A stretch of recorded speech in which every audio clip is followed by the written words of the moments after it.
IPO हो तो ऐसा जहां बने पैसा। जी हाँ, इसी उद्देश्य के साथ लेकर के आते हैं हमारा खास सेगमेंट और तमाम एक्सपर्ट को, ताकि आपको एक निष्पक्ष राय जो है अपनी बनाने में मदद मिल सके, ताकि आप अपना निर्णय जो है वो आसानी से ले सकें। और हमारे साथ हमारे इस प्रयास में हर्ष रोज़ बरोज़ जो है तमाम आंकड़े खंगाल करके कंपनी के अंदर से लेकर के आते हैं, ताकि हर जानकारी आप तक पहुंच सके और उस पर मुहर लगाएंगे आस्था मैम, वो बताएंगे आपको कि क्या करना है इस आईपीओ के अंदर। तो हर्ष, अब तो और भी आईपीओ आ रहे हैं और बड़ा पॉपुलर नाम भी आ रहा है, हालांकि इससे पहले भी जो नाम खुले हुए हैं वो भी बहुत पॉपुलर हैं। बताइए जरा, शुरुआत कहाँ से करना चाहेंगे? तो आज हम लोग लेंसकार्ट से नहीं, हम लोग ग्रो यानी कि बिलियन ब्रेन से शुरुआत करेंगे यहाँ पर। और देखिए, भारत का लार्जेस्ट और फास्टेस्ट यहाँ पे जो इन्वेस्टमेंट प्लेटफॉर्म है, करीब करीब आप ये समझिए कि 1,44,00,000 से ज़्यादा यहाँ पर जो है एक्टिव यूज़र्स हैं। और ये आप ये देखिए, कोई भी इन्वेस्टमेंट अगर ऐप की बात करें तो अब तक का सबसे बड़ा नंबर है, 10 करोड़ से ज़्यादा का इसका डाउनलोड हो चुका है। और अगर आप यहाँ पे क्लाइंट रिटेंशन की बात करें तो बहुत ज़्यादा मजबूत दिखता है। तो हम लोग हर एक चीज़ के ऊपर, पहलू के ऊपर इसकी चर्चा करेंगे। तो सबसे पहले डेट्स की बात कर लेते हैं यहाँ पे जो इंपॉर्टेंट है। देखिए, आज से जो आईपीओ है मंगलवार यानी कि नवंबर 4 को खुल गया है। क्लोज जो है आप देखिए फ्राइडे 7 नवंबर को होता हुआ दिखेगा। अलॉटमेंट की तारीख जो है वो मंडे नवंबर 10 तारीख है यहाँ पर। और लिस्टिंग डेट जो है वो वेडनेसडे नवंबर 12 तारीख के आसपास होती हुई दिखेगी। प्राइस बैंड की बात कर लेते हैं यहाँ पर, और आप पे कि किस तरीके से ओएफएस है या फ्रेश इशू है, तमाम चीज़ें देखिए। इशू प्राइस बैंड की बात करें तो 95 से लेकर 100 रुपीज़ प्रति शेयर के आसपास तय हुआ है यहाँ पर। एक लॉट में 150 शेयर्स होंगे यहाँ पे। टोटल इशू साइज कितना बड़ा आईपीओ है ये, 6,632 करोड़ के आसपास का ये आईपीओ है, जिसमें से फ्रेश इशू जो है वो काफ़ी कम है, 1 करोड़ आप समझिए कि 60 लाख के आसपास का है। और जबकि ऑफर फॉर सेल जो है वो 5,572 करोड़ का है, यानी कि इसमें ओएफएस का हिस्सा जो है वो काफ़ी ज़्यादा है यहाँ पर। अब हम लोग कुछ रिस्क की बात कर लेते हैं यहाँ पर। तो आप देखिए क्या क्या रिस्क हो सकते हैं यहाँ पर। देखिए, मैनेजिंग एम्प्लॉय एक्सपेंसेस। अब आप यहाँ पे ये समझने की कोशिश कीजिए कि FY24 में जो कंपनी का जो आप देखिए घाटा जो आया था वो 806 करोड़ के आसपास आया था। और इसमें जो जानकारी निकल के आई कि कंपनी ने वन टाइम यहाँ पे जो है इंसेंटिव्स देते हुए, परफॉर्मेंस बेस्ड जो इंसेंटिव्स होते हैं वो मैनेजमेंट को देती हुई दिखी है, जिसकी वजह से यहाँ पे एम्प्लॉय एक्सपेंसेस बढ़ते हुए दिखे। इसमें एक और चीज़ यहाँ पे जानने वाली है कि एक कंपनी की तरफ से यहाँ पर जो है जो बेसिकली लॉन्ग टर्म जो स्कीम शुरू की गई यहाँ पे, कि जो 4 होल टाइम डायरेक्टर हैं जो इंसेंटिव्स के तौर पे यहाँ पे परफॉर्मेंस के हिसाब से वो मिलता हुआ दिखेगा। इसके अलावा रेगुलेटरी चेंजेस यहाँ पर हम सब जानते हैं कि सेबी की तरफ से बैक टू बैक नए नियम आ रहे हैं यहाँ पे, और जो रिटेल पार्टिसिपेशन है उसको काफ़ी कम करने की कोशिश की जा रही है F&O सेगमेंट के हिसाब से, ताकि नुकसान को कम किया जा सके। तो वो जो चीज़ें कंपनी के टर्नओवर पे, मार्जिन पे इंपैक्ट होता हुआ दिख सकता है यहाँ पे। Dependence on the market cycles and the investor sentiments.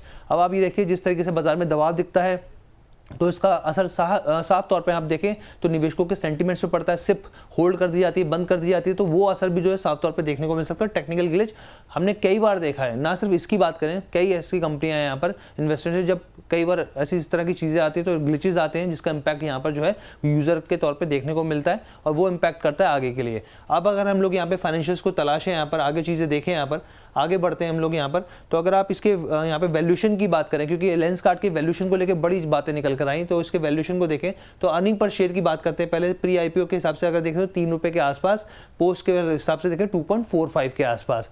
अब अगर आप इसके पीई की बात करें यहाँ पर तो 33.26x के आसपास यहाँ पे प्री आईपीओ के हिसाब से अगर देख सकते हैं, और अगर पोस्ट आईपीओ के हिसाब से देखें तो 40 से लेकर 40.79, यानी कि अगर आप यहाँ पर मोतीलाल ओसवाल की बात कर लीजिए या फिर आप दूसरे इन्वेस्टमेंट प्लेटफॉर्म की बात कर लीजिए, तो उससे जो वैल्यूएशन है इसका थोड़ा हाई देखने को मिल रहा है। फाइनेंशियल्स को देख लें, अगर हम फाइनेंशियल्स की बात करें तो आप ये देखिए कि रेवेन्यू जो है 2023, 24, 25 के आंकड़ों के हिसाब से लगातार इसमें बढ़ोतरी देखने को मिल रही है। एक अच्छा खासा जंप 2024 और 25 में देखने को मिल रहा है, जो कि करीब करीब आप यहाँ पे देखें तो 45% के आसपास है। अब देखिए, प्रॉफिट आफ्टर टैक्स की बात करते हैं। 2023 में कंपनी प्रॉफिट मेकिंग थी साफ तौर पे, लेकिन 2024 आते आते 805 करोड़ का लॉस हो गया। जो मैंने आपको अभी समझाया, जो कि जानकारी हमारे दर्शकों को हम लोगों ने दी कि जो वन टाइम इंसेंटिव परफॉर्मेंस के हिसाब से, और इसके अलावा आप ये देखिए इसके बाद एकदम जंप देखने को मिला बड़ा अच्छा खासा यहाँ पे, जो प्रॉफिट आफ्टर टैक्स 1,824 करोड़ के आसपास आ गया।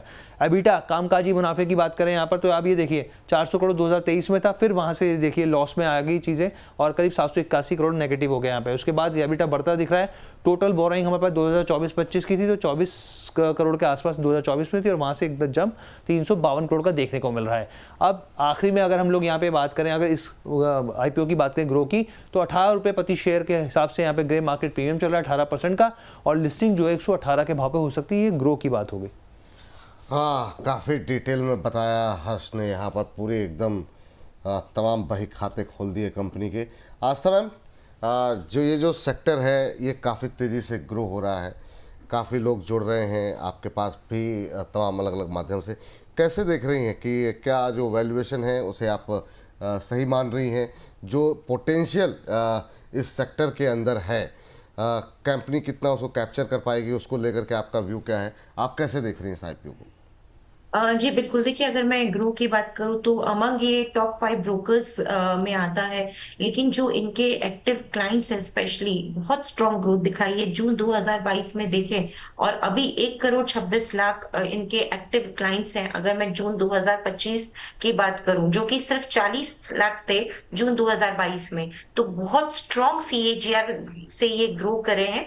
लगभग 40% की सीएजीआर से ये कंपनी ने अपने क्लाइंट्स में बढ़ोतरी दिखाई है। अब इसका मायने कब रह जाते हैं जब आप इंडस्ट्री की बात करें, तो पूरी अगर मैं इंडस्ट्री की बात करूं तो ये पूरी इंडस्ट्री इसी समय में सिर्फ 7% सीएजीआर से ग्रो करी थी।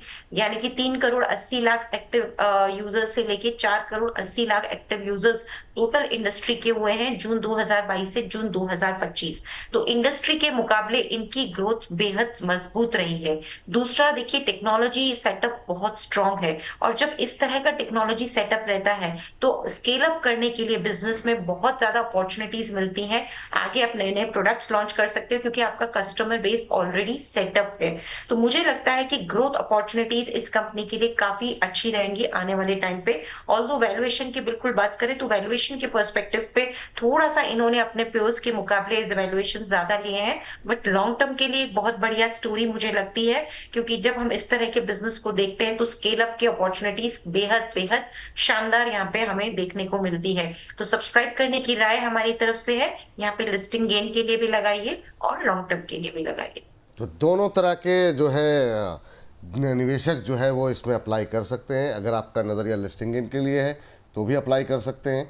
ग्रे मार्केट का प्रीमियम अभी हम देख ही रहे थे, हर्ष दिखा रहे थे 18% के आसपास देखने को मिल रहा है, और लॉन्ग टर्म इन्वेस्टर हैं तो भी आप यहाँ पर निवेशित रह सकते हैं। और इसमें मुझे लगता है पार्टिसिपेशन भी मैम ज़्यादा मिलेगा, क्योंकि 90-100 की जो रेंज होती है वो मतलब एक साइकोलॉजिकली लोगों को आकर्षित करती है। बाकी तो अमाउंट तो उतना ही खर्चा करना पड़ता है, लेकिन वो एक साइकोलॉजिकल वो है कि नहीं ये 90 का है 100 का है, वो थोड़ा सा आकर्षित करती है। हर्ष, आगे क्या कौन सा आईपीओ ले रहे हैं? जी, लेंसकार्ट की बात कर लेते हैं हम लोग। और लेंसकार्ट का आज है आखिरी दिन यहाँ पर, और अब देखिए सबकी निगाहें लिस्टिंग पर होती हुई दिखेंगी कि काफ़ी ज़्यादा वैल्यूएशन को लेकर लगातार सवाल उठे और हम लोगों ने भी कवर किया। अब यहाँ पर सब्सक्रिप्शन का डाटा देख लीजिए। आप QIBs की बात करें यहाँ पर 3 गुना होते हुए दिखा है। यहाँ पे NII का आंकड़ा देखें आप तो 5 गुना सब्सक्रिप्शन आया है। रिटेल पार्टिसिपेशन भी अब बढ़कर 5 गुना होता हुआ दिखा। लेकिन आप देखिए जो तमाम पीछे हम लोगों ने आईपीओ कवर किया उसके सामने तो ये नंबर काफ़ी कम है। टोटल आईपीओ की बात करें तो ये 4x के आसपास होता हुआ दिख रहा है। ग्रे मार्केट प्रीमियम क्या कह रहा है, तो आप देखिए 2 रुपये और घट गया कल के मुकाबले, 55 रुपीज़ प्रति शेयर के भाव आ गया है यहाँ पर 13.68% के आसपास, और 457 के भाव पर लिस्ट होता हुआ दिख सकता है। ये बात लेंसकार्ट के अंदर लगातार ग्रे मार्केट का प्रीमियम घटता हुआ, मैम क्या उम्मीदें हैं? आज लास्ट डे है, अवॉइड करें, बने रहें। बड़ी असमंजस की स्थिति है। एक पब्लिक डिबेट में, सोशल मीडिया पे हर जगह ये डिबेट चल रही है, वैल्यूएशन महंगी है नहीं महंगी है, इसको लेके बहुत सारे कमेंट टिप्पणियाँ चल रही हैं। आप किसके साथ हैं या कोई बीच का रास्ता है? देखिए विपुल जी, मैं राय इस पे ऑलरेडी अपन ने जब लास्ट टाइम शो किया था तब मैं दे चुकी हूँ। बिजनेस मॉडल हमें अच्छा लगा था, जिस तरह से इनका बिजनेस मॉडल है काफी बढ़िया। इन्होंने ग्रोथ भी दिखाई है, फाइनेंशियल्स में एक्सपोर्ट्स पे में ये करते हैं, तो बिजनेस मॉडल तो मुझे अनडाउटेडली अच्छा लगा था। स्केलेबल बिजनेस है, और वैल्यूएशन तो उस टाइम पे भी मैंने बोला था बिल्कुल वैल्यूएशन ज्यादा है। तो ये निर्णय इस बार मैं जनता पे ही छोड़ती हूँ कि आपको, क्योंकि क्या है ना, सोशल मीडिया में इतना इसके लिए नेगेटिव हो चुका है माहौल कि अब हम अगर यहाँ पे कुछ भी बोलेंगे तो वो थोड़ा हमारे लिए भी सही नहीं होगा। तो मेरी राय तो मैं ऑलरेडी प्रकट कर चुकी हूँ, मुझे तो ये ठीक ही लगा था। लेकिन फिर भी मैं यहाँ पे यही बोलती हूँ कि रिस्क एपेटाइट आप लोग अपना देखिए, आपको लगता है तो इसमें रिस्क ले सकते हैं, क्योंकि माहौल इतना खराब हो गया कि अभी एक रिस्की बेट के तौर पे नजर आने लगा है, जो कि शायद 1 हफ्ते पहले इतना माहौल खराब नहीं था जब भी मैंने इस पे चर्चा की थी। तो अगर आप रिस्क ले सकते हैं तो इसमें सब्सक्राइब करिए, नहीं ले सकते तो रहने दीजिए। बाकी मुझे तो ये ठीक लगा था, और मैंने लास्ट हफ्ते ही अपनी ओपिनियन दे दी थी कि हमारी तरफ से तो ये एक सब्सक्राइब का कैंडिडेट है। हाँ, चलिए, तो अभी अगर आप रिस्क ले सकते हैं तो अप्लाई कर सकते हैं। जिस तरीके का सेंटिमेंट चेंज हुआ है तो अभी हो सकता है, कई बार लिस्टिंग के दिन तो सेंटिमेंट काफ़ी एक बड़ी भूमिका निभाते हैं, तो अगर सेंटिमेंट जिस तरीके से भी चल रहा है, हो सकता है सोच लिस्टिंग भी देखने को मिल सकती हो। तो ये मैम का मानना है कि थोड़ा सा अगर आप रिस्क ले सकते हैं तो बिल्कुल ट्राई करना चाहिए। जो बिजनेस मॉडल है उससे वो सहमत है।